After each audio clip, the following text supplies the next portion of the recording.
So after putting some hot honey in my viral raspberry bacon jam, I think I might have just created the most dangerously addictive topping you can put on a burger. I mean, it's got that perfect balance of sweet, salty, and spicy. Holy crap. Okay, that works really well.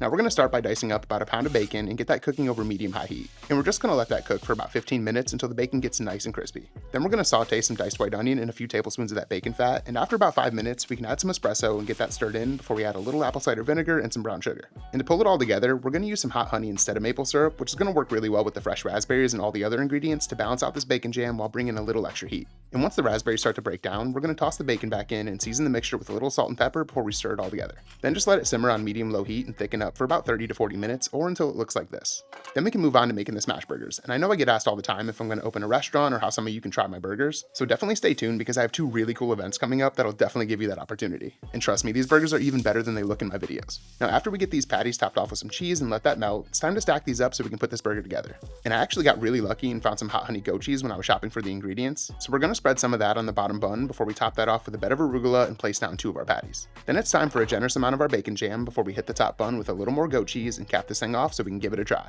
And if you like hot honey as much as I do, this burger is a must try. Okay, so it's safe to say that using hot honey instead of maple syrup is a safe bet and you should definitely give it a try.